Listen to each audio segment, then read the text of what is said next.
enemy, he's meeting Christ. The key to a brother being resurrected is not religion, it's Christ.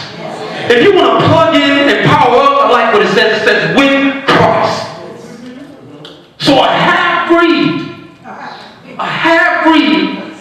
fully God, fully man, has come to resurrect this brother. All right. Let's roll with that. Let's roll with it. Let's just say, let's leave the hater to the side and let's roll with the Samaritan being type shadowing Jesus, the fully man and the fully God. And I'm sorry, I'm going to have to go back to the text. Can we go back to the text again? And let's look at what the text says. All right. We had verse 34. Jesus shows up on the scene. I love when Jesus shows up on the scene in a brother's life. I don't exemplify greatness by how many cars you have, how much money you have in the bank account, how many women you got. I exemplify greatness by if you have Jesus in your life. Now, this is what happens when Jesus enters into a man's life. Verse 34 says, and he went to him. Oh, I love this. I love this part because he came. He went to him and he bound him up his wounds, pouring in oil and wine, and set him on his own beast, and brought him to an inn and took care of him. Now, the first thing I want you to look at in that text is the brother didn't go to Jesus. Jesus came to him. As busted and disgusted and desperate as this man is, Jesus came to him. I'm not perfect. I make mistakes. I wasn't always making a mark. But besides all of that, God saw me in my mess. He saw me as my mess up. And he still came to me. He still loved me. He still received me. All this mess about you have to be perfect. I gotta get my life right, brother. That's what a lot of brothers say to me at my job. I said, you ready to get your life to Christ? Hold on, I gotta get it together first. Can I get it together? But I ain't ready. That's the best time when you're not ready. God wants you when you're not ready, because he'll make you ready. Hallelujah. He comes up and finds him in his mess, and the first thing he does is he pours oil and wine. Oil first, then the wine.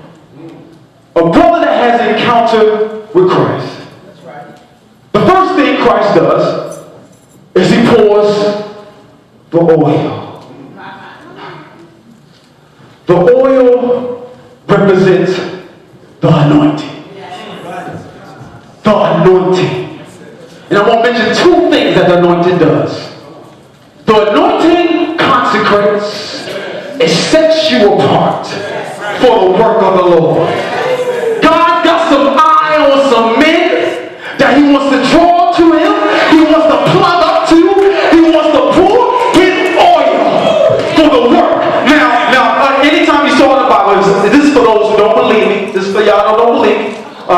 When the priest came to Moses to go to the next level, to the next dimension, to be priest, Moses poured the oil. All right, y'all still don't believe me. All right, when Jerusalem was looking for a king, they was looking for a king. Samuel took the oil and poured it on Saul, and Saul became king. He went to the next level. Okay, all right, I still don't believe me. All right, when Saul messed up, God needed somebody else to step up to the plate. All right, so he called a shepherd boy, little shepherd boy, and he called him forth and poured the oil on him. Now, when David passed on, somebody else needed to be elevated. So the priest Zodiac, he poured the oil of the anointing on Solomon. God wants to pour the oil on you, but you gotta get in place. You gotta plug in and power up with Christ so you can pour the oil on you. I said two things that the anointing does. The second thing that anointing does is found in Isaiah. And this one on me again. So follow me here.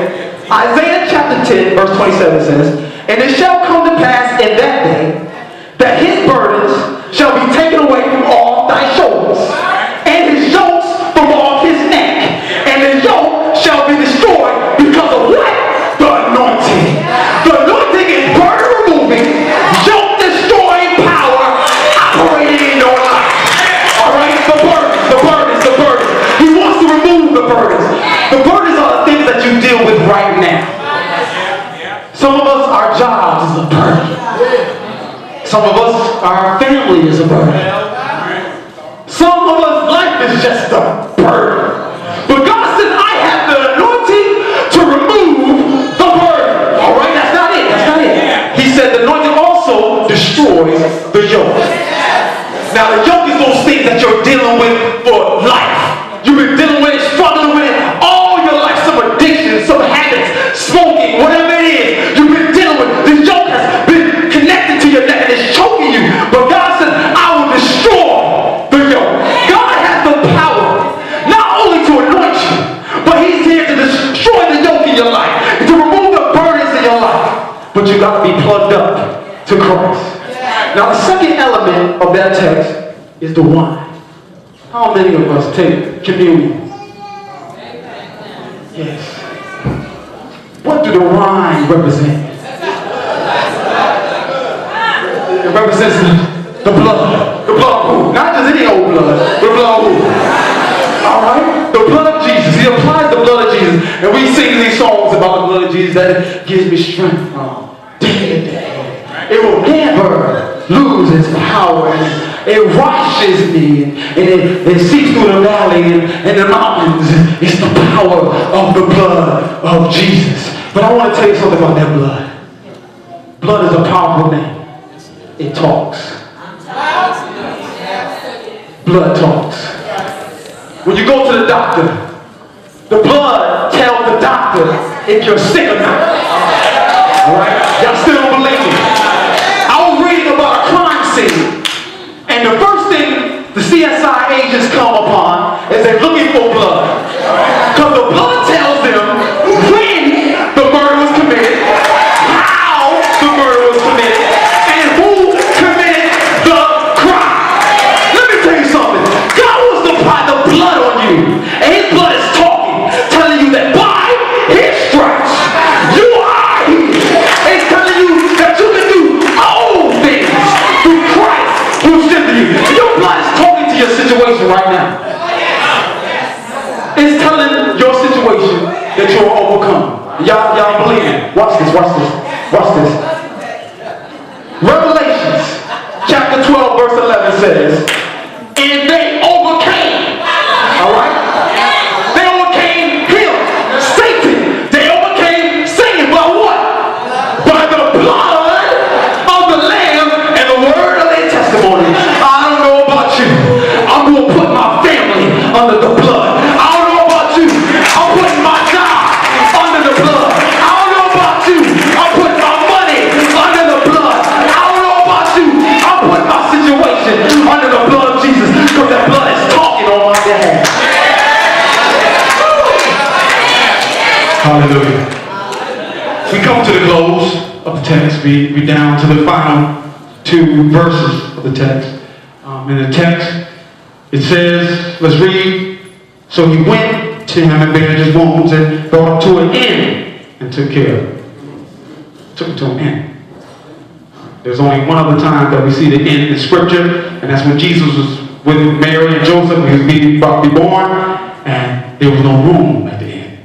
So this is the only other time in Scripture that an inn is mentioned in the Bible. On the next day when he departed, he took out 2 pence and gave them to the innkeeper and said to him, take care of him, and whatever you spend, when I come again, I will